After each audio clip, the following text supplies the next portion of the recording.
Hi everyone, welcome to Magnify the Lord channel. And today we have Karen, my sister here. I'm so grateful for her to be here with us today. And today she's going to share her testimony about, her life journey for moving across the country without knowing anyone. And now she lives in California with a new job, new home, and a new church, what she really want to share is that how God is with her all along and how he surround her with his people. And so Karen, I just thank you for you to be here.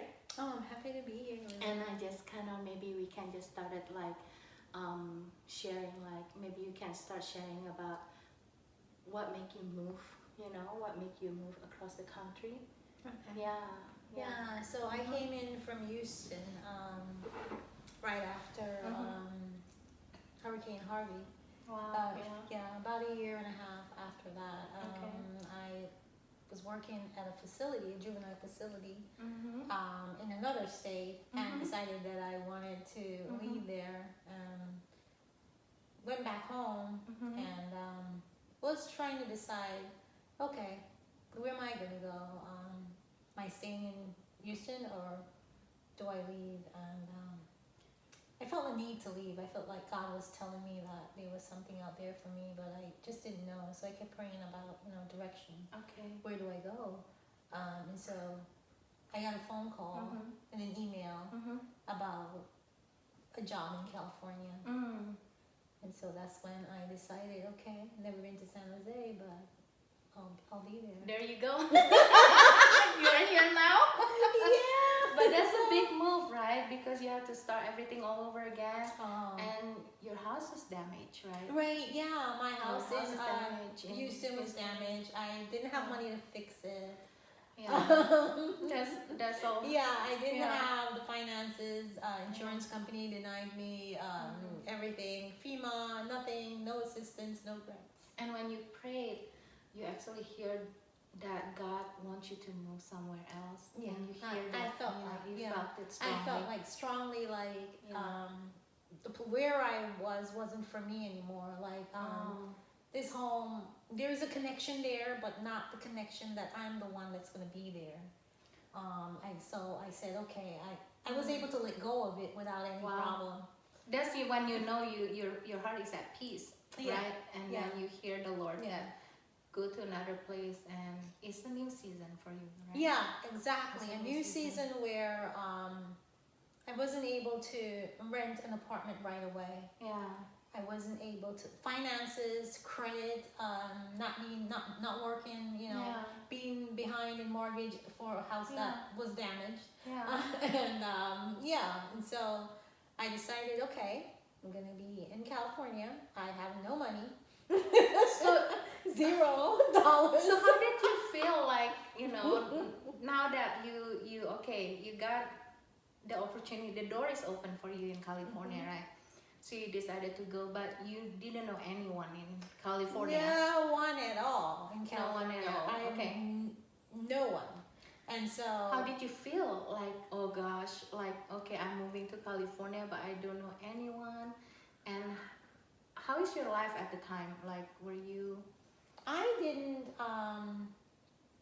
You mean how was my life? Like, what do you mean? When you, I think you mentioned a little bit earlier with me, you were kind of broken at the time. Yeah, I was actually broken. Okay. I was broken from a system working in the juvenile facility and seeing the young people that we serve, sending them back out without the resources to keep them out of trouble. And so I kept watching the news, and I would see a young person that we just released from the facility being arrested again. And then they reach 18 and they cannot come back to us. And so they end up in, adult prison. And so it just tore me to pieces. And so that's when I decided that I had to leave. It's like I prayed about it, and I just knew that wasn't the place that I needed to be. But the thing is that I knew before I went there that wasn't the place for me to go to. Really? And I went anyway because I accepted the job and I didn't know how to say no. I did. got it. Like I knew. I can relate to that. So. Yeah, and so I didn't know how to say no, so I decided, okay. I took the job, and so I stayed there for a while until God placed some people in my life that needed help, some youngsters, and I did as much as I could. I advocated for them for getting resources when they get out to have a better life and to live, and I would pray for them at the facility. And then there's not many people are praying for the kids, right? No, we didn't have we didn't even have like a church for them to go to on Sundays or anything in the facility. There was nothing like that. Okay. And so we didn't have ministers coming in, like pastors or anyone talking to them about, God and changing their lives. There was no mention of that.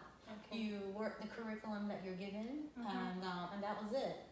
So you feel like you are pouring out to the work that you are doing. You believe it is a good work, but you don't really see the result, the good result, and you just felt like so broken of it, right? And you just felt like maybe it's time for you to move on to the new season of your life, and you hear the voice of the Lord that asking you to go. He released me. And when I asked. And he released me. Yeah. Nice. I like that word. Yeah, he released me. I was praying for that. Okay. I was released from there. I felt good about leaving. Not about what's happening there, but good about leaving because I knew it was a new opportunity again for me. So I'm not sure if I even spoke to you about this. My family migrated from Jamaica to New York when I was very young, as a teenager. And so I grew up in New York City, and so I've moved to several states, since then. And I always felt like people ask me, well, weren't you afraid? I wasn't afraid. I took the ride from California. I drove my Jeep here. And it took me 2 days, and I was by myself. I was by myself, and but God saw me through. I drove, through the night and stopped when I was really tired and got some rest at a hotel. But He saw me through that. I didn't have any money, but He made the way. With the finances came. He made the way. I had gifts from family members. In a way that you didn't think it would come through, right? Right. I didn't know. I didn't know how I was going to pay for the first month's rent or security when I came here. All the money I had was spent on my home back in Houston. And so when I came here, right away I met a family. Actually, not right away. I booked Airbnb, and someone responded, and it was a gentleman who had a testimony that said that he had brain tumor and the Lord healed him. And that gentleman and his wife, when I came to the Airbnb, they invited me to their church, and I went there, and so I felt good, and I stayed with them for a while, for a few months. The church you went, the Redemption? No, it wasn't Redemption. Different. It was a different church. Okay. A much smaller church than Redemption. And so I stayed with them and moved on. Then I found a studio apartment, and God just provided. Wow, so a stranger actually helped you out with a place for you to stay in the moment. That's I great, came. Right? I booked for 2 weeks with them. Wow. Then I was ready to leave to find another place, and gentleman's wife said, him and his wife, they sat me down and they said, we want you to stay for as long as you want to stay. And I felt good about the offer. It was a safe home, a clean home, and they were Christian people, and so I was okay. You felt safe. I felt safe there. Okay. And so I found my studio apartment through another person that God placed in my life. Just sometimes I believe He placed people that are just there for that reason. And you move on from it. And I met this lady, and she introduced me to this other lady that was renting.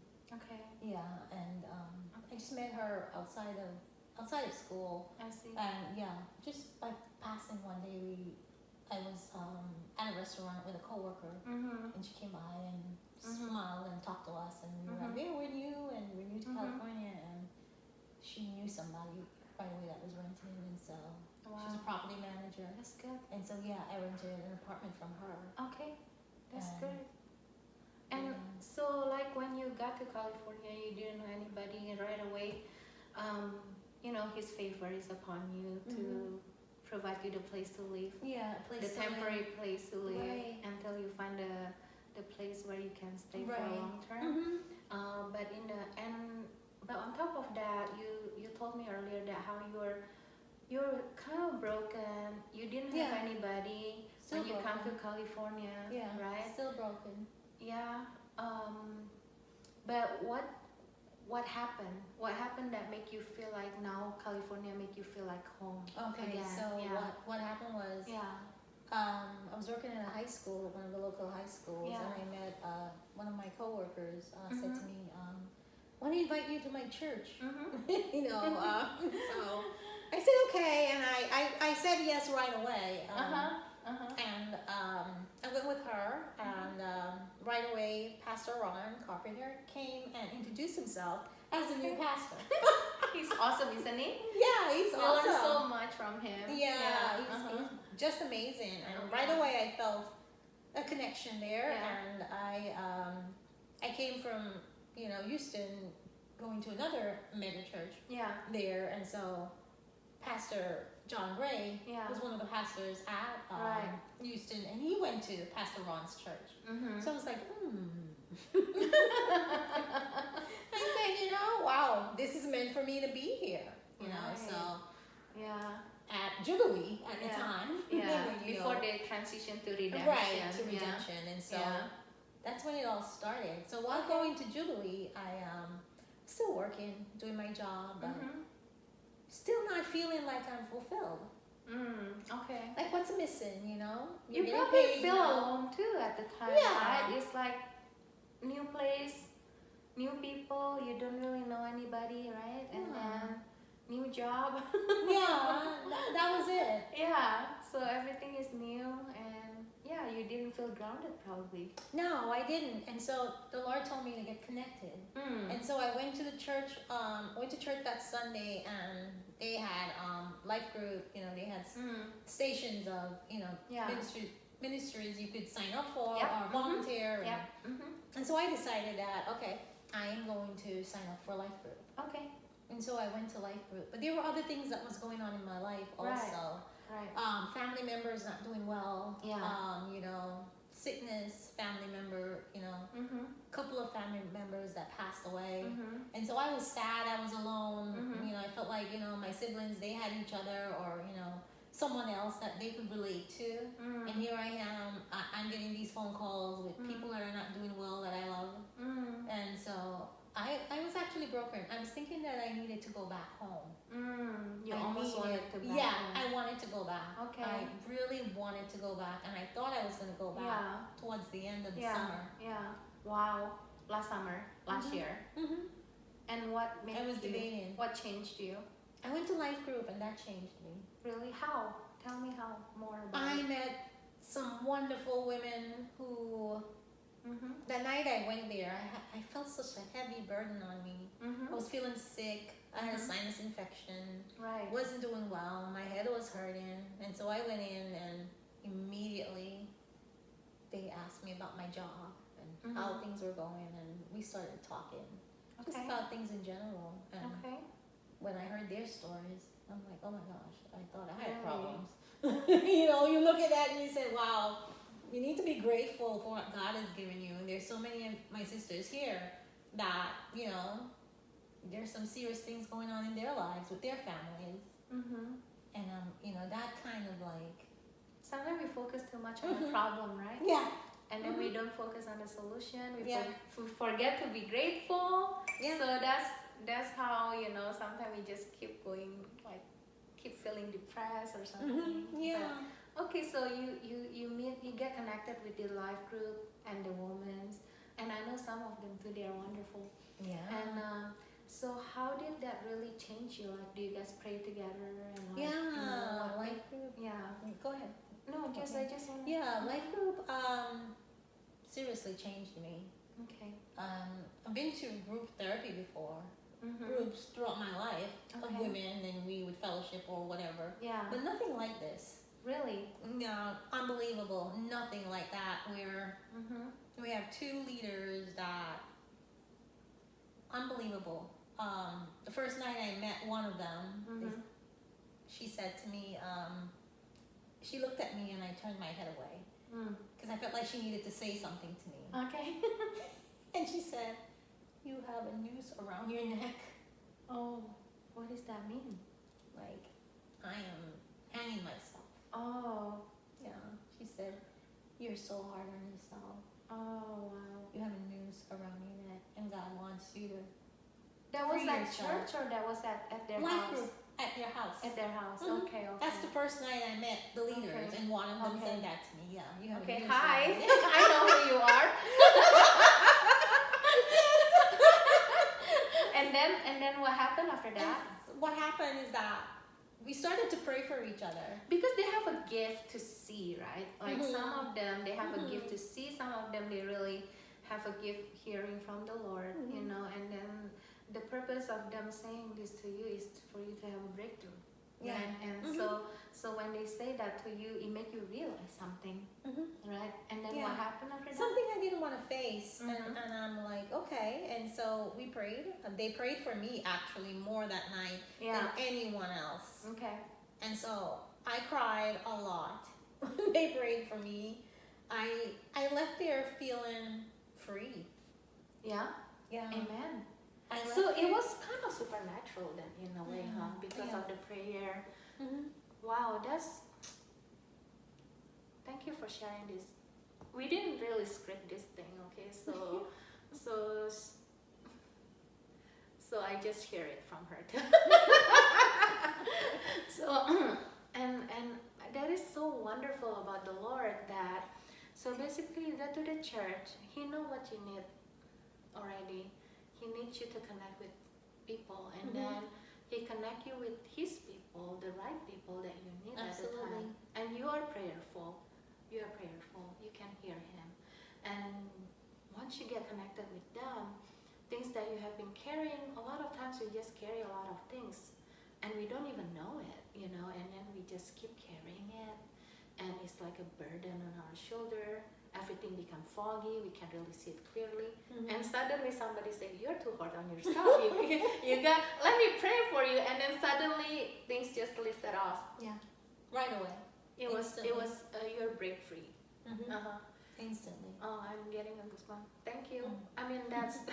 And then since then you keep staying connected with them, the fellowship, and you learn more about God. You learn more about the sermon every time, you know, when you meet. So, and you feel like, you don't feel like as a stranger anymore, right? Like you just feel like there is a family here. Absolutely. You. So he surrounded you with his people. Yeah, that void was filled. Yes, I would think about my daughter or, you know, my family, you know, siblings and aunts and uncles and cousins, but I can always visit, and I have. Yeah, you know, course, I have visited, but I Mhm. just felt like, you know, he surrounded me with exactly what I needed. Yeah. Put me in a place exactly where I'm supposed to be. You know, there's a song that when you thought you were surrounded by the enemy, but you are surrounded by his people. Oh yeah. So I think that song, you know, your story remind me of that song, and I love it, and I just love how faithful he is, and you hear his voice to move, and now you're in a lot better position. Oh yeah. Financially, yes, you're a lot. She's a lot better, right? Yeah. Emotionally, just works out. Yeah, everything just works out. It works out in every for way. the good. Yeah. Yeah. For your good. Yeah. Because I wouldn't have chosen California. It's expensive. Yeah, I'm living in one of the most expensive cities. With no money coming here, with $0. how do you Who does survive? that? Yeah, and then you also share with me a little bit. She shared with me a little bit earlier about she started this job, but then she ended up with a higher paid salary. Yeah. You know, somewhere else right? with a higher pay. In a matter of no time, right? Yeah, right away. He moves quickly. Yeah. So see. Mm-hmm. So yeah, thank you, sister. Oh, God bless you, Lily. Thank you for sharing this. Thank you. And I think, sister, if you want to tell somebody about your experience, what you went through, what do you want to kind of just tell them a little bit? Like, I would say, when you don't know, it's okay. When you don't know where you are going or what your next move is supposed to be, it's okay because he knows. yeah. And you don't want to make that decision on your own. Sometimes when you don't make a decision, it's better. Yes. Just let him guide Yeah. you wherever he's sending you or And whatever. And It works out. Now you look back, you're glad that you followed his voice. Yes, I am so happy. I Yeah. mean, like I said, I would have chosen another state. I wouldn't be here. But God said, "This is where you are to be. Let me guide you." And I decided to surrender and listen. So when we trust, Right. they said, "Well, that's what faith is, right?" Yeah. Faith is the action without seeing. Exactly. Yeah. And so I try to live by that now. Yeah. I'm learning to live not by sight. Yeah. Yeah, not what I can actually see, what's happening. So it is the enemy of faith. Exactly. Exactly. Okay. And so I see beyond that now. And it is so beautiful. And you have so much peace, you know, Wow. when you don't worry about Does stuff. this experience actually make you feel closer to him too? Oh, yes. Okay. Oh, yes, absolutely. That's good. My life has increased with happiness Amen. 100 times over. Amen. Did you hear that? Yeah. You know, it's Increase. increase. Yes. And when not only increase financially, but increase with peace. Amen. And you cannot buy peace. No, you can't. The walls could be coming down around me, Yeah. and I have peace. Amen. Amen. That's what God is, right? Peace, love, and joy. Right. Right?